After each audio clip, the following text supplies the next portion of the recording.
Levin, and welcome to another edition of Hey Hey 5 and 5. With me today is Jean Cavender, who's the director of the Holocaust Museum and Learning Center. Jean, thanks for joining us. Thank you, it's my pleasure.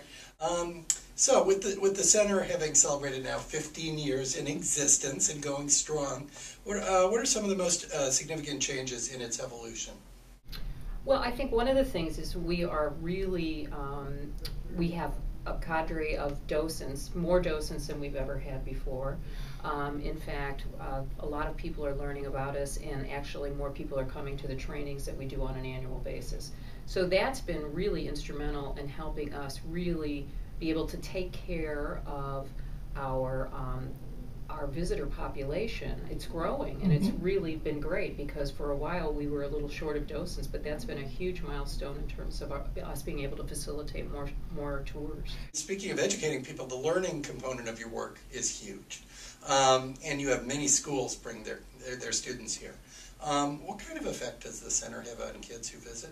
It ranges. There are a number of students who are very well prepared and come in and are really ready to ask a lot of questions.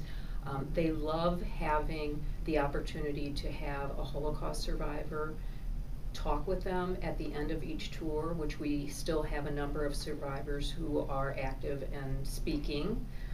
We have some folks who are hidden children of the Holocaust, who were hidden as children and are giving their particular stories. We have about 3 or 4 camp survivors at this point, and those people, when they tell their stories, those are particularly compelling.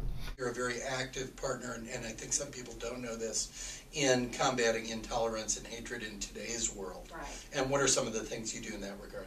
Well, that's a main theme for us, and I think the Holocaust is actually certainly the mother of all genocides. It is a prime example of a good society or an enlightened society and how it went so terribly wrong. The thing about what happened in 1939 when the war started, and 1933 to 39 when the intolerance in Germany became so destructive, especially to Jewish people.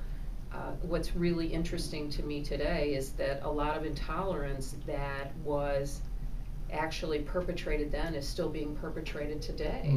And so those lessons have not yet been learned. I mean, we're still talking about homosexuals who were persecuted during the Holocaust. We were talking about the Roma and Sinti gypsies who are still being persecuted, and actually were most recently persecuted in France, the place I'm going, and you know, the intolerance still remains, and so even in our own enlightened society that continues to happen. So we really feel like with children especially, we really need to keep pounding away at that message, and hopefully they'll learn.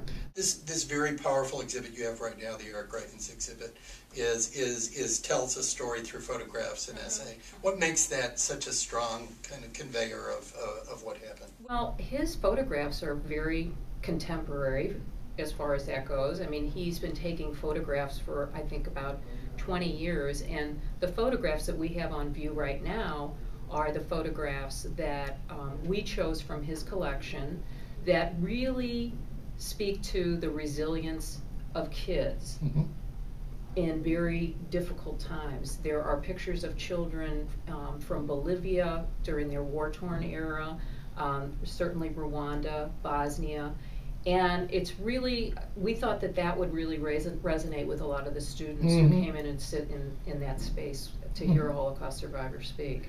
Your memory project is one way to document the very powerful stories of Holocaust survivors.